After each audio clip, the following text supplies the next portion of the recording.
अल्लाह के नाम से जो बड़ा ही मेहरबान और रहम करने वाला है।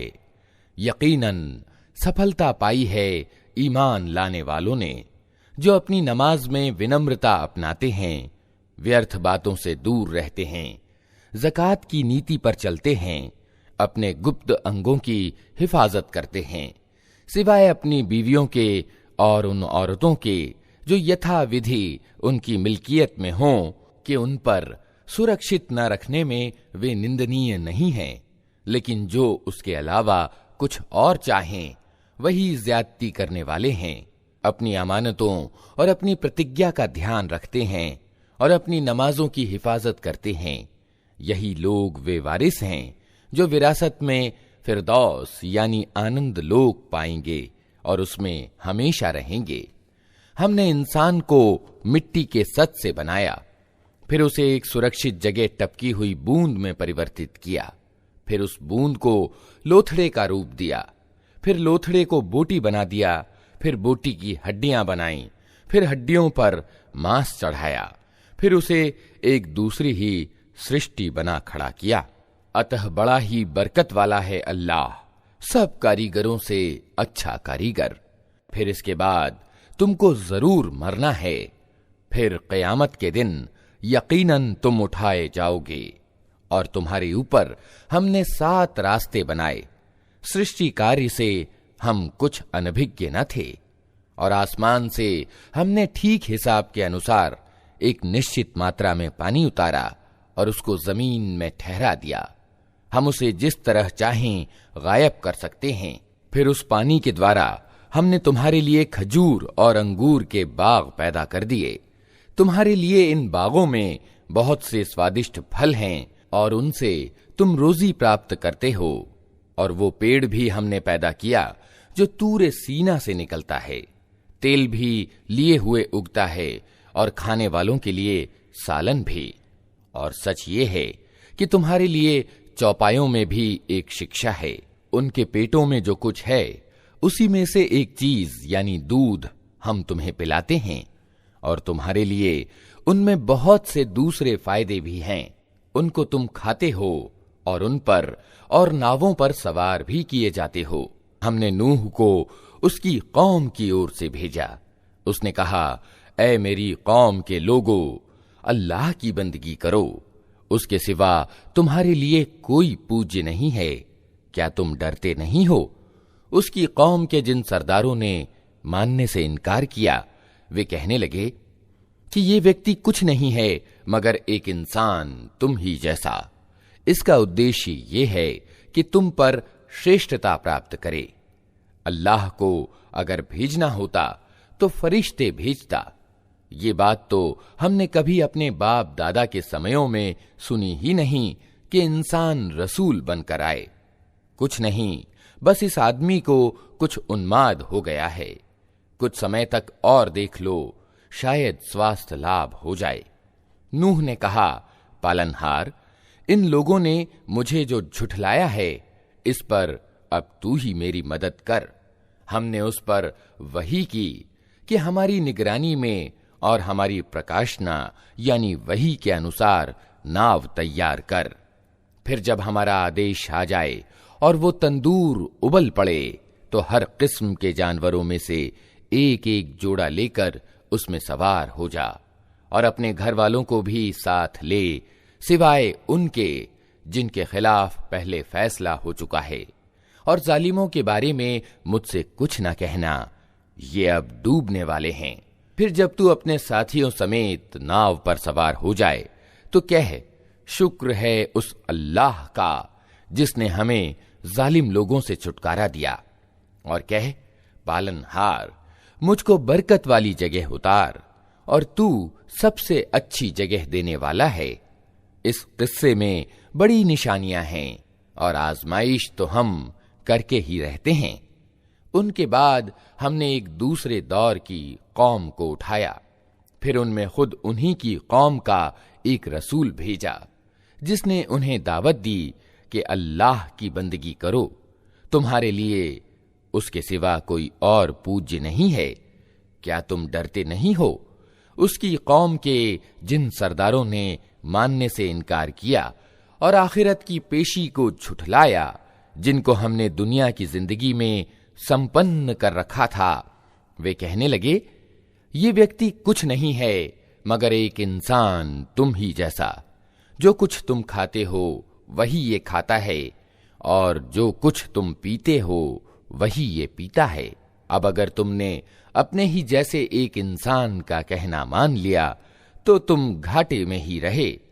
ये तुम्हें सूचना देता है कि जब तुम मरकर मिट्टी हो जाओगे और हड्डियों का पंजर बनकर रह जाओगे, उस समय तुम कब्रों से निकाले जाओगे।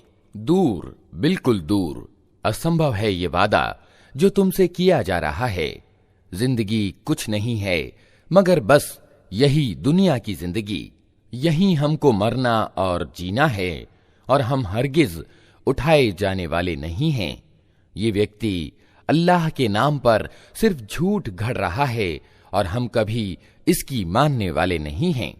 रसूल ने कहा, पालनहार, इन लोगों ने जो मुझे झुठलाया है उस पर अब तू ही मेरी मदद कर। जवाब में कहा गया, करीब है वो समय जब ये अपने किए पर पछताएंगे। आखिरकार ठीक ठीक सत्य के अनुसार एक बड़े कोलाहल ने उनको आ लिया और हमने उनको कचरा बनाकर फेंक दिया। दूर हो जालिम कौम। फिर हमने उनके बाद दूसरी कौमें उठाईं। किसी कौम का न अपने समय से पहले अंत हुआ और न उसके बाद ठहर सकी। फिर हमने लगातार अपने रसूल भेजे। जिस कौम के पास भी उसका रसूल आया उसने उसे झुठलाया और हम एक के बाद एक कौम को तबाह करते चले गए, यहां तक कि उनको बस कहानी ही बनाकर छोड़ा। फिटकार उन लोगों पर जो ईमान नहीं लाते। फिर हमने मूसा और उसके भाई हारून को अपनी निशानियों और खुली सनत के साथ फिरौन और उसके राज्य के सरदारों की ओर भेजा, मगर उन्होंने गर्व किया और बड़ी शेखी बघारी। कहने लगे, क्या हम अपने ही जैसे दो आदमियों पर ईमान ले आएं? और आदमी भी वे जिनकी कौम हमारी बंदी है। अतः उन्होंने दोनों को झुठला दिया और तबाह होने वालों में जा मिले। और मूसा को हमने किताब प्रदान की ताकि लोग उससे पथ प्रदर्शन प्राप्त करें। और मरियम के बेटे और उसकी मां को हमने एक निशानी बनाया और उनको एक उच्च धरातल पर रखा जो इत्मीनान की जगह थी और स्रोत उसमें प्रवाहित थे। ऐ पैगंबरो, खाओ पाक चीजें और कर्म करो अच्छे। तुम जो कुछ भी करते हो मैं उसको खूब जानता हूं। और ये तुम्हारा समुदाय यानी उम्मत एक ही समुदाय है और मैं तुम्हारा रब हूं, अतः मुझी से तुम डरो। मगर बाद में लोगों ने अपने दीन को आपस में टुकड़े टुकड़े कर लिया। हर गिरोह के पास जो कुछ है उसी में वो मग्न है। अच्छा तो छोड़ो उन्हें, डूबे रहें अपनी गफलत में एक विशेष समय तक। क्या ये समझते हैं कि हम जो इन्हें धन और संतान से मदद किए जा रहे हैं तो मानो इन्हें भलाइयां देने में यत्नशील हैं? नहीं, वास्तविक तथ्य का इन्हें विवेक नहीं है। वास्तव में तो जो लोग अपने रब के खौफ से डरने वाले होते हैं, जो अपने रब की आयतों पर ईमान लाते हैं, जो अपने रब के साथ किसी को साझी नहीं करते और जिनका हाल ये है कि देते हैं तो जो कुछ भी देते हैं और दिल उनके इस ख्याल से कांपते रहते हैं कि हमें अपने रब की ओर पलटना है, वही भलाइयों की ओर दौड़ने वाले और अग्रसर होकर उन्हें पा लेने वाले हैं। हम किसी व्यक्ति को उसकी सामर्थ्य से ज्यादा तकलीफ नहीं देते और हमारे पास एक किताब है जो हर एक हाल ठीक ठीक बता देने वाली है और लोगों पर जुल्म किसी हाल में भी नहीं किया जाएगा।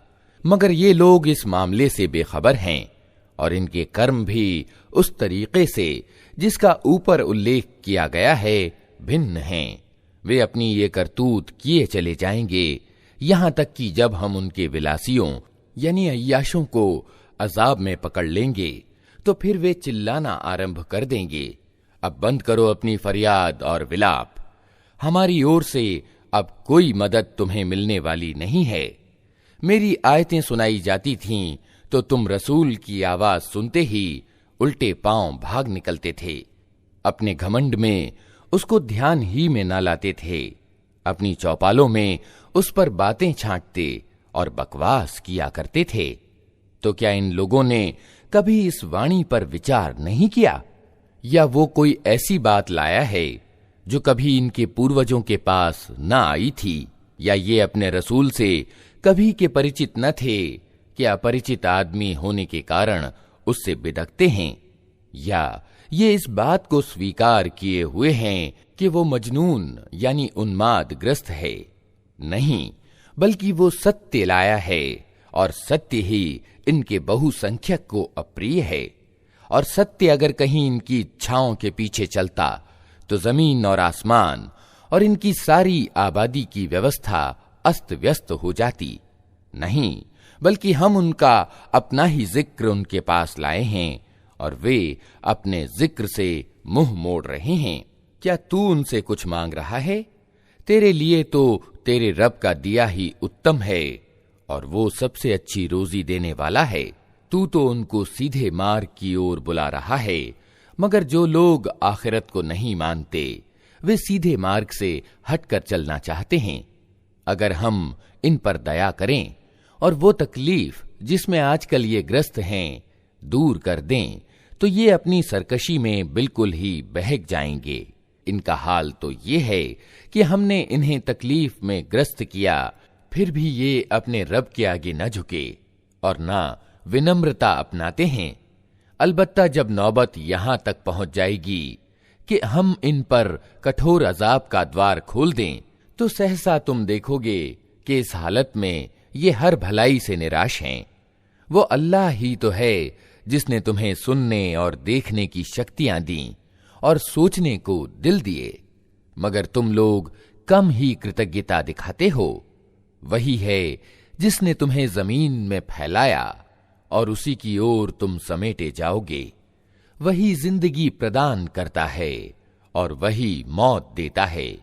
रात और दिन का उलटफेर उसी के अधिकार में है। क्या तुम्हारी समझ में ये बात नहीं आती? मगर ये लोग वही कुछ कहते हैं जो इनके अगले कह चुके हैं। ये कहते हैं, क्या जब हम मरकर मिट्टी हो जाएंगे और हड्डियों का पंजर बनकर रह जाएंगे तो हमको फिर जिंदा करके उठाया जाएगा? हमने भी ये वादे बहुत सुने हैं और हमसे पहले हमारे बाप दादा भी सुनते रहे हैं। ये तो बस पुरानी कहानियां हैं। इनसे कहो, बताओ, अगर तुम जानते हो कि ये जमीन और इसकी सारी आबादी किसकी है? ये जरूर कहेंगे अल्लाह की। कहो, फिर तुम होश में क्यों नहीं आते? इनसे पूछो, सातों आसमानों और महान सिंहासन का मालिक कौन है? ये जरूर कहेंगे अल्लाह। कहो, फिर तुम डरते क्यों नहीं? इनसे कहो, बताओ, अगर तुम जानते हो कि हर चीज पर प्रभुत्व किसका है और कौन है वो जो पनाह देता है और उसके मुकाबले में कोई पनाह नहीं दे सकता, ये अवश्य कहेंगे कि ये बात तो अल्लाह ही के लिए है। कहो, फिर कहां से तुमको धोखा लगता है? जो सत्य है वो हम इनके सामने ले आए हैं और कोई शक नहीं कि ये लोग झूठे हैं। अल्लाह ने किसी को अपनी औलाद नहीं बनाया है और कोई दूसरा इलाह यानी पूज्य प्रभु उसके साथ नहीं है। अगर ऐसा होता तो हर इलाह अपनी सृष्टि को लेकर अलग हो जाता और फिर वे एक दूसरे पर चढ़ दौड़ते। पाक है अल्लाह उन बातों से जो ये लोग बनाते हैं। खुले और छिपे को जानने वाला वो उच्चतर है उस शिर्क से जो ये ठहरा रहे हैं। ऐ नबी, दुआ करो कि पालनहार जिस अजाब की इनको धमकी दी जा रही है वो अगर मेरी मौजूदगी में तू लाए तो ऐ मेरे रब, मुझे इन जालिम लोगों में शामिल ना करना। और वास्तविकता ये है कि हम तुम्हारी आंखों के सामने ही वो चीज ले आने की पूरी सामर्थ्य रखते हैं जिसकी धमकी हम इन्हें दे रहे हैं। ऐ नबी, बुराई को उस ढंग से दूर करो जो उत्तम हो। जो कुछ बातें वे तुम पर बनाते हैं उन्हें हम खूब जानते हैं। और दुआ करो कि पालनहार, मैं शैतानों की उकसाहटों से तेरी पनाह मांगता हूं, बल्कि ए मेरे रब, मैं तो इससे भी तेरी पनाह मांगता हूं कि वे मेरे पास आएं। ये लोग अपनी करनी से बाज ना आएंगे, यहां तक कि जब इनमें से किसी को मौत आ जाएगी तो कहना शुरू करेगा कि ऐ मेरे रब, मुझे उसी दुनिया में वापस भेज दीजिए जिसे मैं छोड़ आया हूं। उम्मीद है कि अब मैं अच्छा कर्म करूंगा। हरगिज नहीं, ये तो बस एक बात है जो वो बक रहा है। अब इन सब मरने वालों के पीछे एक आड़ है दूसरी जिंदगी के दिन तक। फिर ज्यों ही कि नरसिंघा यानी सूर फूंक दिया गया, उनके बीच फिर कोई नाता ना रहेगा और ना वे एक दूसरे को पूछेंगे। उस समय जिनके पल्लड़े भारी होंगे वही सफल होंगे, और जिनके पल्लड़े हल्के होंगे वही लोग होंगे जिन्होंने अपने आप को घाटे में डाल लिया। वे हमेशा जहन्नम में रहेंगे। आग उनके चेहरों की खाल चाट जाएगी और उनके जबड़े बाहर निकल आएंगे। क्या तुम वही लोग नहीं हो कि मेरी आयतें तुम्हें सुनाई जाती थीं तो तुम उन्हें झुठलाते थे? वे कहेंगे, ऐ हमारे रब, हमारा दुर्भाग्य हम पर छा गया था, हम वास्तव में पथभ्रष्ट लोग थे। ऐ पालनहार, अब हमें यहां से निकाल दे, फिर हम ऐसा अपराध करें तो जालिम होंगे। अल्लाह जवाब देगा, दूर हो मेरे सामने से, पड़े रहो उसी में और मुझसे बात ना करो। तुम वही लोग तो हो कि मेरे कुछ बंदे जब कहते थे कि ऐ हमारे पालनहार, हम ईमान लाए, हमें माफ कर दे, हम पर दया कर, तू सब दयावानों से अच्छा दयावान है, तो तुमने उनका मजाक बना लिया। यहां तक कि उनकी जिद ने तुम्हें यह भी भुला दिया कि मैं भी कोई हूं और तुम उन पर हंसते रहे। आज उनके उस सब्र का मैंने ये फल दिया है कि वही सफल हैं। फिर अल्लाह उनसे पूछेगा, बताओ जमीन में तुम कितने वर्ष रहे? वे कहेंगे, एक दिन या एक दिन का भी कुछ हिस्सा हम वहां ठहरे हैं, गणना करने वालों से पूछ लीजिए। कहा जाएगा, थोड़ी ही देर ठहरे हो ना, क्या अच्छा होता कि तुमने ये उस समय जाना होता। क्या तुमने ये समझ रखा था कि हमने तुम्हें व्यर्थ ही पैदा किया है और तुम्हें हमारी ओर कभी पलटना ही नहीं है? तो सर्वोच्च है अल्लाह, वास्तविक बादशाह, कोई पूज्य उसके सिवा नहीं, स्वामी है महिमाशाली सिंहासन का। और जो कोई अल्लाह के साथ किसी और पूज्य को पुकारे जिसके लिए उसके पास कोई प्रमाण नहीं, तो उसका हिसाब उसके रब के पास है। ऐसे इनकार करने वाले यानी काफिर कभी सफलता प्राप्त नहीं कर सकते।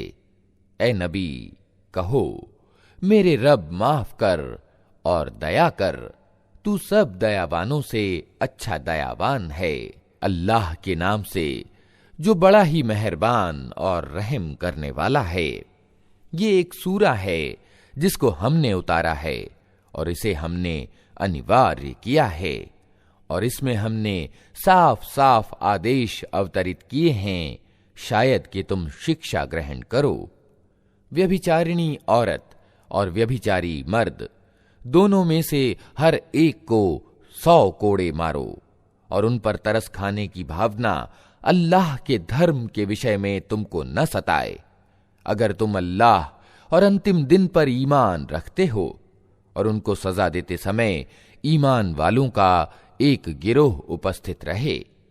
व्यभिचारी विवाह न करे मगर व्यभिचारिणी के साथ या बहुदेववादी औरत के साथ, और व्यभिचारिणी के साथ विवाह न करे मगर व्यभिचारी या बहुदेववादी। और ये हराम कर दिया गया है ईमान वालों पर। और जो लोग पाक दामन औरतों पर तोहमत यानी मिथ्यारोप लगाएं, फिर 4 गवाह लेकर न आएं, उनको 80 कोड़े मारो और उनकी गवाही कभी स्वीकार न करो, और वे खुद ही गुनहगार हैं, सिवाय उन लोगों के जो इस हरकत के बाद तौबा कर लें और सुधार कर लें। अल्लाह अवश्य उनके लिए क्षमाशील और दयावान है। और जो लोग अपनी बीवियों पर दोषारोपण करें और उनके पास खुद उनके अपने सिवा कोई दूसरा गवाह न हो, तो उनमें से एक व्यक्ति की गवाही ये है कि वो 4 बार अल्लाह की कसम खाकर गवाही दे कि वो अपने आरोप में सच्चा है, और 5वीं बार कहे कि उस पर अल्लाह की फिटकार हो अगर वो अपने आरोप में झूठा हो। और औरत से सजा इस तरह टल सकती है कि वो 4 बार अल्लाह की कसम खाकर गवाही दे कि ये व्यक्ति अपने आरोप में झूठा है, और 5वीं बार कहे कि उस बंदी पर अल्लाह का गजब टूटे अगर वो अपने आरोप में सच्चा हो। तुम लोगों पर अल्लाह की उदार कृपा और उसकी दया न होती, और ये बात न होती कि अल्लाह बड़ा तौबा कबूल करने वाला और तत्वदर्शी है, तो बीवियों पर आरोप का मामला तुम्हें बड़ी जटिलता में डाल देता। जो लोग ये कलंक घड़ लाए हैं वे तुम्हारे ही अंदर का एक टोला है। इस घटना को अपने लिए बुराई न समझो, बल्कि ये भी तुम्हारे लिए भलाई ही है। जिसने उसमें जितना हिस्सा लिया उसने उतना ही गुनाह समेटा, और जिस व्यक्ति ने उसकी जिम्मेदारी का बड़ा हिस्सा अपने सिर लिया उसके लिए तो बड़ा अजाब है। जिस समय तुम लोगों ने उसे सुना था उसी समय क्यों ना ईमान वाले मर्दों और ईमान वाली औरतों ने अपने आप से अच्छा गुमान किया, और क्यों ना कह दिया कि ये स्पष्ट मिथ्यारोपण है। वे लोग अपने आरोप के प्रमाण में 4 गवाह क्यों न लाए, अब जबकि वे गवाह नहीं लाए हैं। अल्लाह की दृष्टि में वही झूठे हैं। अगर तुम लोगों पर दुनिया और आखिरत में अल्लाह की उदार कृपा और दयालुता न होती, तो जिन बातों में तुम पड़ गए थे उनके बदले में बड़ा अजाब तुम्हें आ लेता।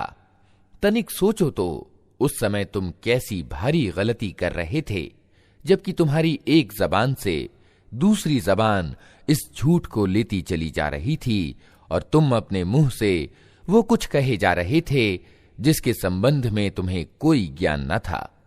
तुम उसे एक साधारण बात समझ रहे थे, हालांकि अल्लाह की दृष्टि में ये बड़ी बात थी। क्यों ना इसे सुनते ही तुमने कह दिया कि हमें ऐसी बात कहनी शोभा नहीं देती। पाक है अल्लाह, ये तो एक बड़ा मिथ्यारोप है।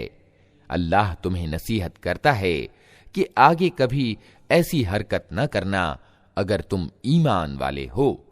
अल्लाह तुम्हें स्पष्टतः आदेश देता है और वो सर्वज्ञ एवं तत्वदर्शी है।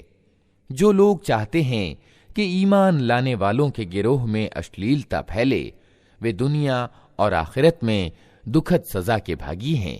अल्लाह जानता है और तुम नहीं जानते। अगर अल्लाह का अनुग्रह और उसकी दयालुता तुम पर न होती और ये बात न होती कि अल्लाह बड़ा करुणामय और दयावान है, तो ये चीज जो अभी तुम्हारे बीच फैलाई गई थी बहुत ही बुरे परिणाम दिखा देती। ऐ लोगो जो ईमान लाए हो, शैतान के पद चिन्हों पर न चलो।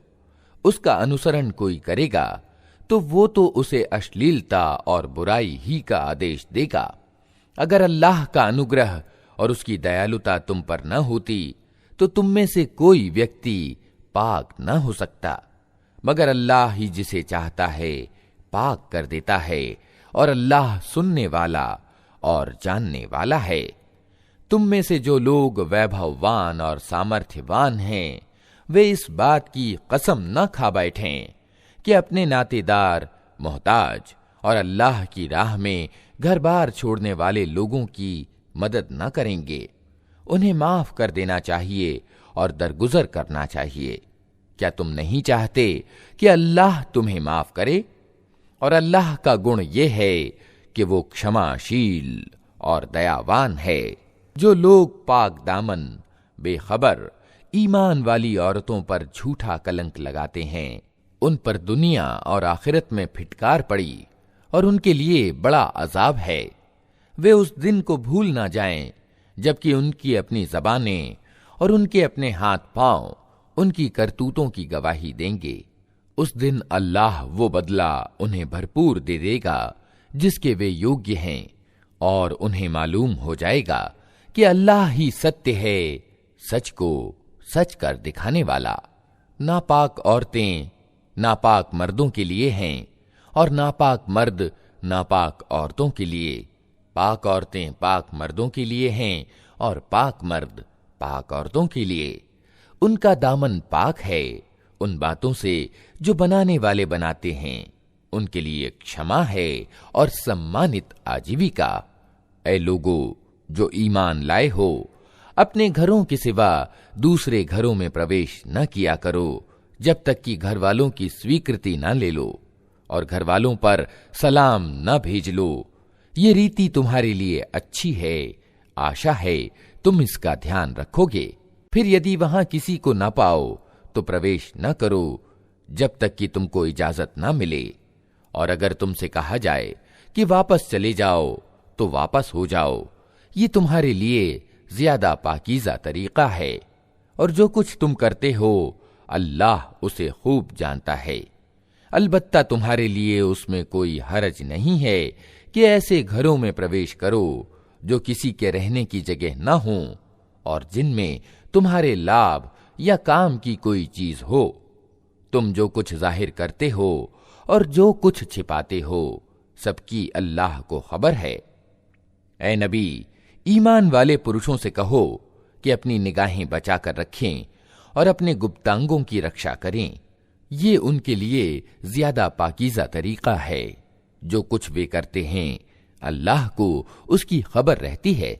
और ऐ नबी, ईमान वाली औरतों से कह दो कि अपनी निगाहें बचा कर रखें और अपने गुप्तांगों की रक्षा करें, और अपना बनाव श्रृंगार न दिखाएं सिवाय उसके जो खुद ही जाहिर हो जाए, और अपने सीनों पर अपनी ओढ़नियों के आंचल डाले रहें। वे अपना बनाव श्रृंगार न जाहिर करें मगर इन लोगों के सामने।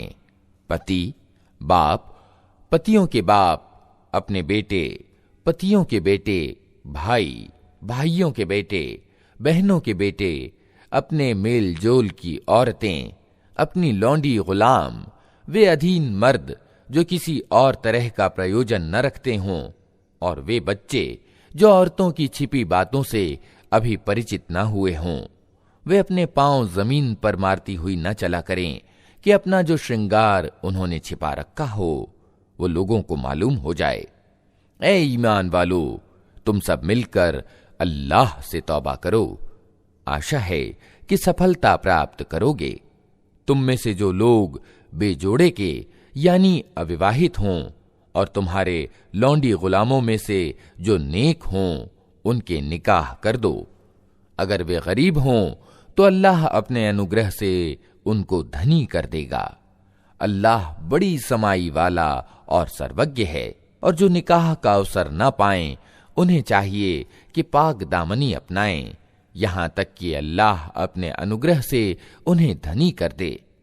और जिन लोगों पर तुम्हें स्वामित्व का अधिकार प्राप्त हो, उनमें से जो लिखा पढ़ी की याचना करें, उनसे लिखा पढ़ी कर लो। अगर तुम्हें मालूम हो कि उनमें भलाई है, और उनको उस माल में से दो जो अल्लाह ने तुम्हें दिया है। और अपनी लौंडियों को अपनी दुनिया के लाभों के लिए वेश्यावृत्ति पर विवश न करो, जबकि वे खुद पाक दामन रहना चाहती हों। और जो कोई उनको विवश करे तो इस बल प्रयोग के बाद अल्लाह उनके लिए क्षमाशील और दयावान है। हमने स्पष्टतः पथ प्रदर्शन करने वाली आयतें तुम्हारे पास भेज दी हैं, और उन कौमों के शिक्षाप्रद उदाहरण भी हम तुम्हारे सामने प्रस्तुत कर चुके हैं जो तुमसे पहले हो गुजरी हैं, और वे उपदेश हमने कर दिए हैं जो डरने वालों के लिए होते हैं। अल्लाह आसमानों और जमीन का प्रकाश यानी नूर है। ब्रह्मांड में उसके प्रकाश की मिसाल ऐसी है जैसे एक ताक यानी आला में चिराग रखा हुआ हो।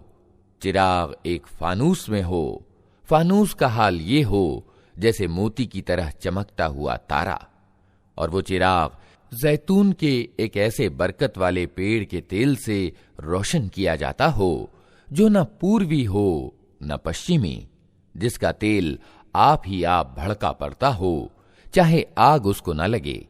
इस तरह प्रकाश पर प्रकाश बढ़ने के सभी साधन एकत्र हो गए हों। अल्लाह अपने प्रकाश की ओर जिसका चाहता है पथ प्रदर्शन करता है। वो लोगों को मिसालों से बात समझाता है। वो हर चीज से खूब परिचित है। उसके प्रकाश की ओर पथ प्रदर्शन पाने वाले उन घरों में पाए जाते हैं जिन्हें ऊंचा करने का और जिनमें अपने नाम की याद की अल्लाह ने इजाजत दी है।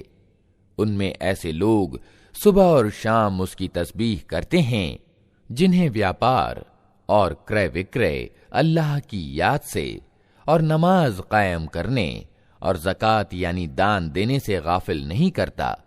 वे उस दिन से डरते रहते हैं जिसमें दिल उलटने और आंखें पथरा जाने की नौबत आ जाएगी। और वे ये सब कुछ इसलिए करते हैं ताकि अल्लाह उनके अच्छे से अच्छे कर्मों का बदला उनको दे और उन्हें और ज्यादा अपने अनुग्रह से प्रदान करे। अल्लाह जिसे चाहता है बेहिसाब देता है।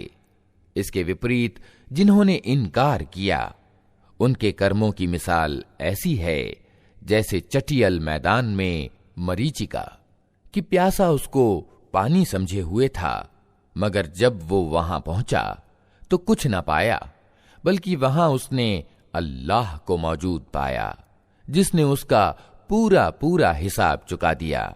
और अल्लाह को हिसाब लेते देर नहीं लगती। या फिर उसकी मिसाल ऐसी है जैसे एक गहरे समुद्र में अंधकार के ऊपर एक मौज छाई हुई है, उस पर एक और मौज और उसके ऊपर बादल। अंधकार पर अंधकार छाया हुआ है। आदमी अपना हाथ निकाले तो उसे भी न देख पाए। जिसे अल्लाह प्रकाश यानी नूर न प्रदान करे उसके लिए फिर कोई प्रकाश नहीं। क्या तुम देखते नहीं हो कि अल्लाह की तस्बीह कर रहे हैं वे सब जो आसमानों और जमीन में हैं, और वे पक्षी जो पंख फैलाए उड़ रहे हैं। हर एक अपनी नमाज और तस्बीह का तरीका जानता है, और ये सब जो कुछ करते हैं अल्लाह उसे जानता होता है। आसमानों और जमीन का राज्य अल्लाह ही के लिए है और उसी की ओर सबको पलटना है। क्या तुम देखते नहीं हो कि अल्लाह बादल को धीरे धीरे चलाता है, फिर उसके टुकड़ों को परस्पर जोड़ता है, फिर उसे समेटकर एक घना बादल बना देता है। फिर तुम देखते हो कि उसके होल में से वर्षा की बूंदें टपकती चली आती हैं और वो आसमान से उन पहाड़ों की बदौलत जो उसमें ऊंचे उठे हुए हैं ओले बरसाता है। फिर जिसे चाहता है उनकी हानि पहुंचाता है और जिसे चाहता है उनसे बचा लेता है।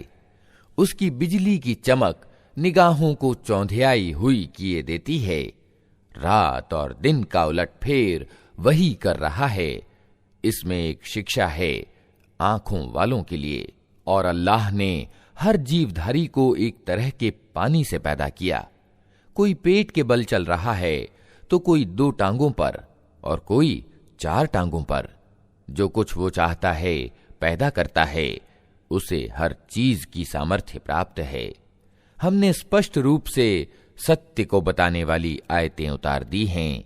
आगे सीधे मार्ग की ओर पथ प्रदर्शन अल्लाह ही जिसे चाहता है प्रदान करता है। ये लोग कहते हैं कि हम ईमान लाए अल्लाह और रसूल पर और हमने आज्ञा पालन स्वीकार किया, मगर इसके बाद इनमें से एक गिरोह आज्ञा पालन से मुंह मोड़ जाता है। ऐसे लोग हरगिज ईमान वाले नहीं हैं। जब उनको बुलाया जाता है अल्लाह और रसूल की ओर ताकि रसूल उनके आपस के मुकद्दमे का फैसला करे, तो उनमें से एक फरीक कतरा जाता है। अलबत्ता अगर हक उनके पक्ष में हो तो रसूल के पास बड़े आज्ञाकारी बनकर आ जाते हैं। क्या इनके दिलों को कपट का रोग लगा हुआ है, या ये शक में पड़े हुए हैं, या इनको ये शक है कि अल्लाह और इसका रसूल इन पर जुल्म करेगा। वास्तविकता ये है कि जालिम तो ये लोग खुद हैं। ईमान लाने वालों का काम तो ये है कि जब वे अल्लाह और रसूल की ओर बुलाए जाएं ताकि रसूल उनके मुकद्दमे का फैसला करे, तो वे कहें कि हमने सुना और आज्ञा का पालन किया। ऐसे ही लोग सफलता प्राप्त करने वाले हैं, और सफल वही हैं जो अल्लाह और रसूल की आज्ञा का पालन करें और अल्लाह से डरें और उसकी अवज्ञा से बचें। ये मुनाफिक अल्लाह के नाम से कड़ी कड़ी कस्में खाकर कहते हैं कि आप हुक्म दें तो हम घरों से निकल खड़े हों। उनसे कहो, कस्में ना खाओ, तुम्हारे आज्ञा पालन का हाल मालूम है, तुम्हारी करतूतों से अल्लाह बेखबर नहीं है। कहो, अल्लाह के आज्ञाकारी बनो और रसूल के आदेशाधीन बनकर रहो। लेकिन अगर तुम मुंह फेरते हो तो खूब समझ लो कि रसूल पर जिस कर्तव्य का भार रखा गया है उसका जिम्मेदार वो है, और तुम पर जिस कर्तव्य का बोझ डाला गया है उसके जिम्मेदार तुम। उसकी आज्ञा का पालन करोगे तो खुद ही मार्ग पाओगे, वरना रसूल की जिम्मेदारी इससे ज्यादा कुछ नहीं है कि स्पष्ट रूप से आदेश पहुंचा दे। अल्लाह ने वादा किया है तुम में से उन लोगों के साथ जो ईमान लाएं और अच्छे कर्म करें कि वो उनको उसी तरह जमीन में खलीफा बनाएगा जिस तरह उनसे पहले गुजरे हुए लोगों को बना चुका है। उनके लिए उनके उस धर्म को मजबूत बुनियादों पर स्थापित कर देगा जिसे अल्लाह ने उनके हक में पसंद किया है, और उनके वर्तमान भय की दशा को निश्चिंतता से बदल देगा। बस वे मेरी बंदगी करें और मेरे साथ किसी को साझी ना करें, और जो इसके बाद कुफ्र करें तो ऐसे ही लोग अवज्ञाकारी हैं। नमाज कायम करो, ज़कात दो और रसूल की आज्ञा का पालन करो, उम्मीद है कि तुम पर दया की जाएगी। जो लोग इनकार कर रहे हैं उनके बारे में इस भ्रम में न रहो कि वे जमीन में अल्लाह को विवश कर देंगे। उनका ठिकाना जहन्नम है और वो बड़ा ही बुरा ठिकाना है। ऐ लोगो जो ईमान लाए हो, जरूरी है कि तुम्हारे लौंडी गुलाम और तुम्हारे वे बच्चे जो अभी बुद्धिमत्ता को नहीं पहुंचे हैं 3 समयों में इजाजत लेकर तुम्हारे पास आया करें, सुबह की नमाज से पहले और दोपहर को जबकि तुम कपड़े उतार कर रख देते हो, और इशा यानी रात्रि की नमाज के बाद। ये 3 समय तुम्हारे लिए पर्दे के समय हैं। इसके बाद वे बिना इजाजत के आएं तो न तुम पर कोई गुनाह है न उन पर। तुम्हें एक दूसरे के पास बार बार आना ही होता है। इस तरह अल्लाह तुम्हारे लिए अपने कथनों का स्पष्टीकरण करता है, और वो सर्वज्ञ और तत्वदर्शी है। और जब तुम्हारे बच्चे बुद्धिमत्ता की आयु को पहुंच जाएं, तो चाहिए कि उसी तरह इजाजत लेकर आया करें जिस तरह उनके बड़े इजाजत लेते रहे हैं। इस तरह अल्लाह अपनी आयतें तुम्हारे सामने खोलता है, और वो सर्वज्ञ और तत्वदर्शी है। और जो औरतें जवानी को पार कर चुकी हों, विवाह की चाहत न रखती हों, वे अगर अपनी चादरें उतार कर रख दें तो उन पर कोई गुनाह नहीं। शर्त यह है कि बनाव श्रृंगार का प्रदर्शन करने वाली न हों। इस पर भी वे हयादारी ही बरतें तो उनके लिए अच्छा है, और अल्लाह सब कुछ सुनता और जानता है। कोई हरज की बात नहीं अगर कोई अंधा या लंगड़ा या बीमार किसी के घर से खा ले, और न तुम्हारे लिए इसमें कोई हरज है कि अपने घरों से खाओ, या अपने बाप दादा के घरों से, या अपनी माँ नानी के घरों से, या अपने भाइयों के घरों से, या अपनी बहनों के घरों से, या अपने चचाओं के घरों से, या अपनी फूफियों के घरों से, या अपने मामाओं के घरों से, या अपनी खालाओं के घरों से, या उनके घरों से जिनकी कुंजियां तुम्हें सौंपी गई हों, या अपने दोस्तों के घरों से। इसमें भी कोई हरज नहीं कि तुम लोग मिलकर खाओ या अलग अलग। अलबत्ता जब घरों में प्रवेश किया करो तो अपने लोगों को सलाम किया करो। अच्छी दुआ अल्लाह की ओर से नियत की हुई बड़ी बरकत वाली और पाक। इस तरह अल्लाह तुम्हारे सामने आयतें बयान करता है।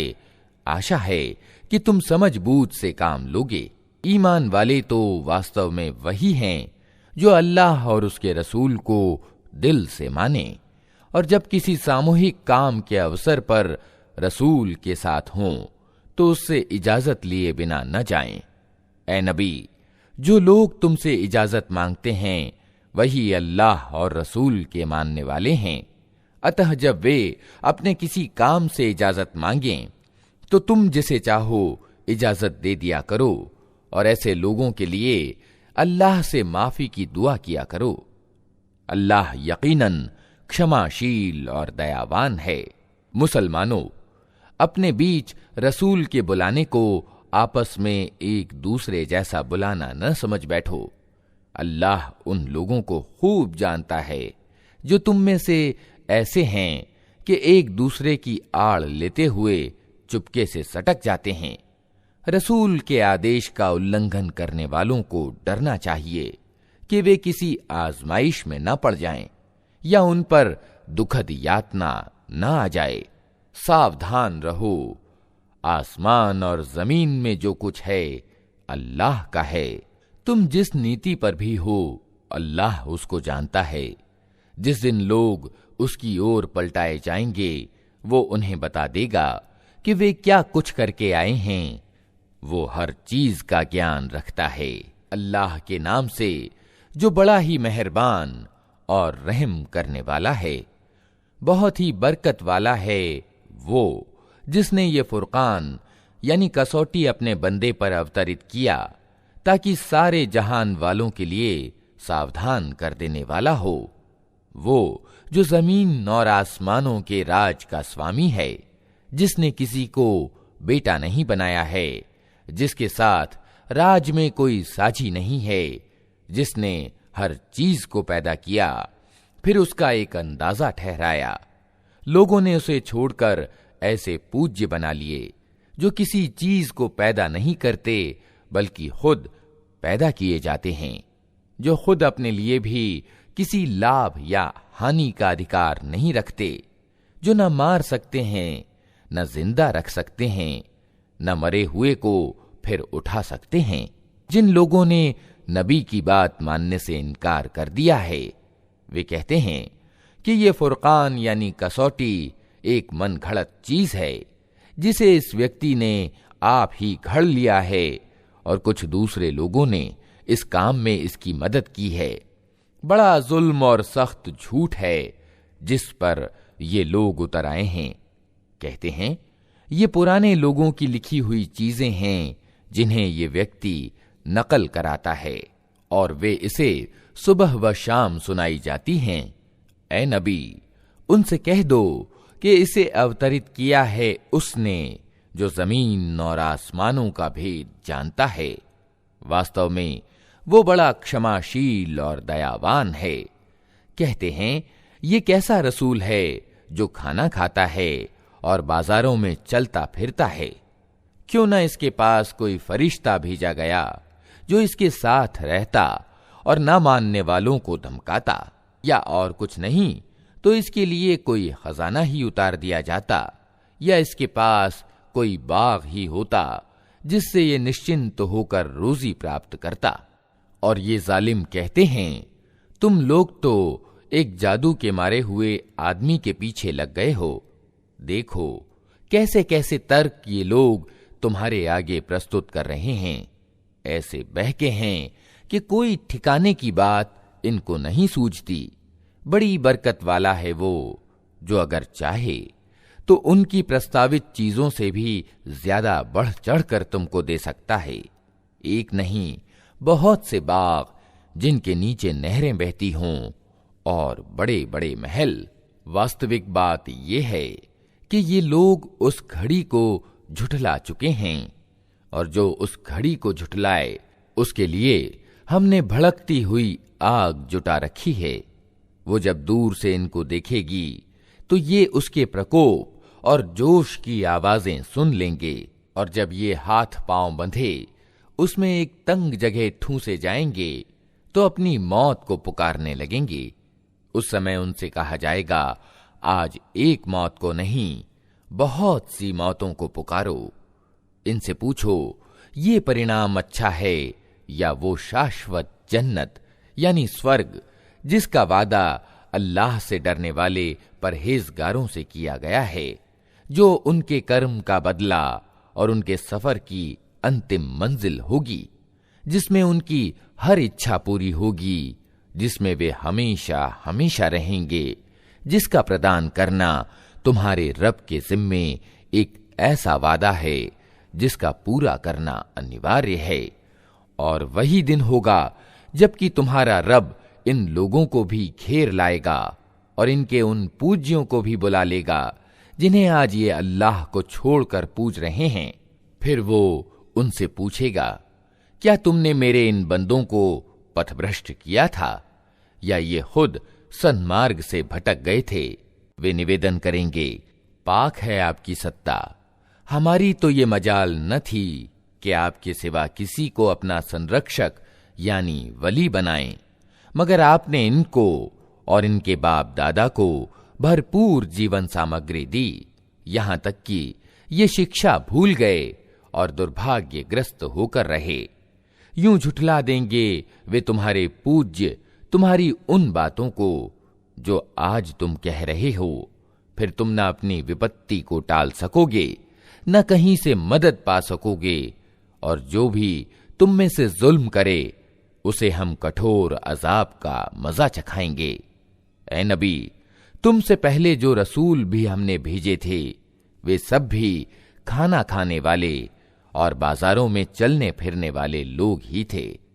वास्तव में हमने तुम लोगों को एक दूसरे के लिए आजमाइश का साधन बना दिया है। क्या तुम सब्र करते हो? तुम्हारा रब सब कुछ देखता है।